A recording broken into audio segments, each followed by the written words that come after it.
नमस्कार दोस्तों, देवभूमि उत्तराखंड से मैं अपने इस ब्लॉग में आप सभी लोगों का हार्दिक स्वागत और अभिनंदन करता हूं।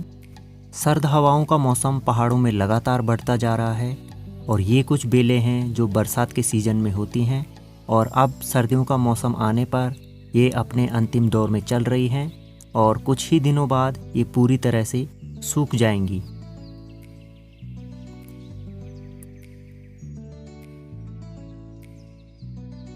यदि आप किसी से पूछेंगे कि करेले का स्वाद कैसा होता है तो वह कहेगा कि करेला कड़वा होता है। लेकिन पहाड़ों में एक करेला ऐसा भी होता है जिसे कि मीठा करेला कहते हैं और ये बिल्कुल भी कड़वा नहीं होता है। मीठे करेले और कड़वे करेले में पर्याप्त भिन्नता पाई जाती है।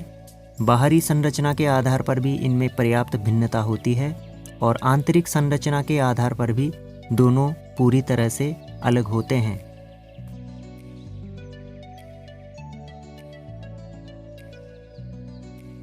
मीठे करेले के बाहर से छोटी छोटी कांटे की जैसी संरचनाएं पाई जाती हैं, लेकिन ये काफ़ी मुलायम होती हैं।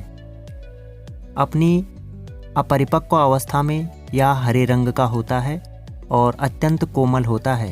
यदि इनको अपरिपक्व अवस्था में खाया जाए तो ये काफ़ी मीठे होते हैं और पकने के बाद इनका रंग हरे से सफ़ेद होता जाता है।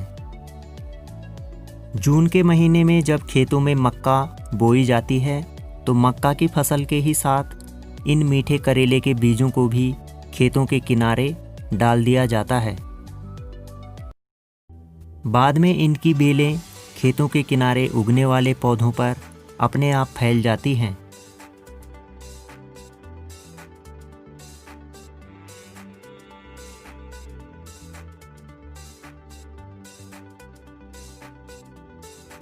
परिपक्व हो जाने के बाद मीठे करेले खाने के लायक हो जाते हैं और इसके बाद इनको बेलों से तोड़ दिया जाता है। पहाड़ी भागों में मौसमी सब्जी के अनुसार मीठे करेले का सब्जियों में प्रयोग किया जाता है। इनको काटने के बाद इनके अंदर से काले रंग के दाने निकलते हैं जो कि इसके बीज होते हैं। इनके इन काले बीजों को पीस करके धनिये के साथ मसाले के रूप में प्रयोग किया जाता है।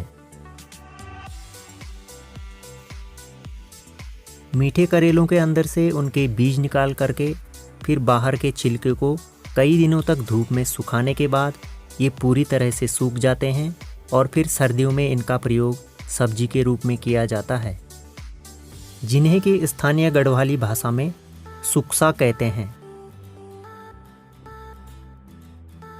ये मीठे करेले केवल सब्जी बनाने के ही काम नहीं आते, बल्कि छोटे बच्चे इनसे अपने लिए खिलौने भी बनाते हैं। लेकिन ये एक बीते हुए दौर की बात है। बचपन के दिनों को याद करते हुए मैंने इनको फिर से बनाया और अपने बचपन के दिनों को फिर से जीने की कोशिश की। बचपन में हमारे पास खिलौने नहीं होते थे क्योंकि उस दौर में खिलौनों का अधिक प्रचलन नहीं था। लेकिन तब हमारे पास प्रकृति ने कई ऐसी चीज़ें दे रखी थी कि जो स्वाभाविक रूप से हमारे आसपास होती थी और फिर घर के जो बड़े लोग रहते थे वे हमें खिलाने के लिए इनका प्रयोग करते थे। इन मीठे करेलों पर एक तरफ से लकड़ी के 3 पाए या 4 पाए लगाए जाते थे और फिर बनती थी इनसे अनेक प्रकार की आकृतियाँ। कोई इन्हें भेड़ बकरी कहता तो कोई जंगली जानवर, जिसको जैसे दिखाई देते वो उतने नाम रखता। और आज के हिसाब से तो मैं इन्हें कहूँगा डायनासोर। क्यों?